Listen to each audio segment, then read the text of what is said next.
ओम नमः शिवाय। शिव का स्वरूप व शिव का स्वभाव हमें बहुत कुछ शिक्षा देता है। शिव हमेशा शांत रहते हैं, साधना में लीन रहते हैं। शिव को जब क्रोध आता है तो स्वयं तांडव कर अपना क्रोध शांत कर लेते हैं। शिव की लंबी जटाएं यह संदेश देती हैं कि प्राकृतिकता को अपनाओ, प्रकृति से छेड़छाड़ मत करो। शिव गंगाधर हैं, संसार का तारण करने वाली माँ गंगा को सिर में स्थान देकर यह संदेश देते हैं कि माता का स्थान सबसे ऊंचा है, ईश्वर से भी ऊंचा।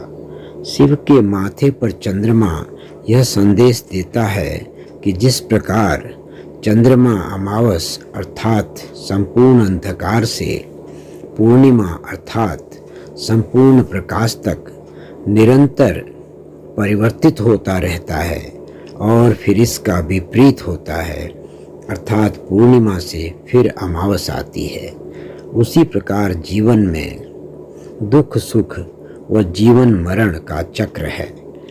शिव के माथे में त्रिपुंड चंदन यह बताता है कि तीनों लोक हमारे मन मस्तिष्क में ही मौजूद हैं, अर्थात जो कुछ भी हमारे बाहर है वही सब हमारे भीतर भी है। हमें बाहर कुछ ढूंढने की आवश्यकता नहीं है। शिव के त्रिशूल में तीन नोक यह संदेश देती हैं कि मृत्यु केवल काल परिवर्तन का नाम है। वर्तमान जीवन जब भूतकाल में परिवर्तित होगा तभी भविष्य का जीवन वर्तमान में जी सकेगा।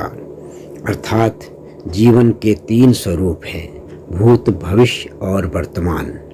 शिव के तीन नेत्र यह संदेश देते हैं कि मनुष्य को कोई भी कर्म करते समय भूत भविष्य और वर्तमान तीनों समय का एक साथ अवलोकन करना चाहिए। शिव के गले में सर्प यह दर्शाता है कि शत्रु को भी मित्र बनाकर व अपनाकर साथ रखा जा सकता है। शिव का आवास प्राकृतिक है, हिमालय पर रहते हैं, भवन निर्माण कर प्रकृति का स्वरूप नहीं बदलते हैं। शिव का वाहन वैल है, प्राकृतिक वाहन अर्थात प्रदूषण रहित वाहन। शिव वाघंबर पहनते हैं, प्राकृतिक रूप से मृत जीव अर्थात वस्तु का पुनः उपयोग का संदेश देते हैं। शिव के हाथ में कमंडल यह दर्शाता है कि संग्रह मत करो। कमंडल में जो अल्प स्थान है उतना ही अन्न जल कर्म कर अर्थात कमा कर रखो, उतना ग्रहण कर लेने पर पुनः कर्मशील रहो।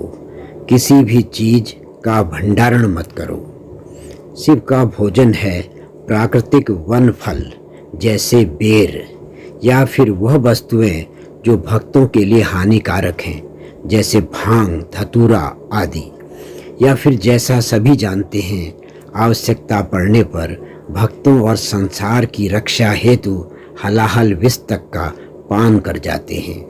अब बात करते हैं शिव के दो अन्य स्वरूप, शिवलिंग और शिव का अर्धनारीश्वर स्वरूप की।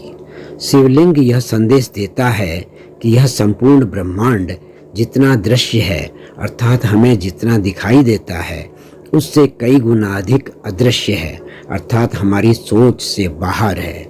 शिव का अर्धनारीश्वर स्वरूप यह संदेश देता है कि नर व नारी हर प्रकार से समान है।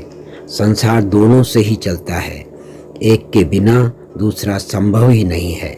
शिव का डमरू बजना ईश्वर का नाद स्वरूप है, कण कण का कंपन है, संपूर्ण विश्व इससे ही आंदोलित है। अंत में बात करते हैं शिव की उस शक्ति के बारे में जो और किसी में नहीं है। वह है कि एक बार कामदेव को भी भस्म कर दिया, इसीलिए शिव कहलाते हैं महायोगेश्वर, महाकाल और देवादिदेव महादेव। जय शिव, जय शक्ति। ओम नमः शिवाय।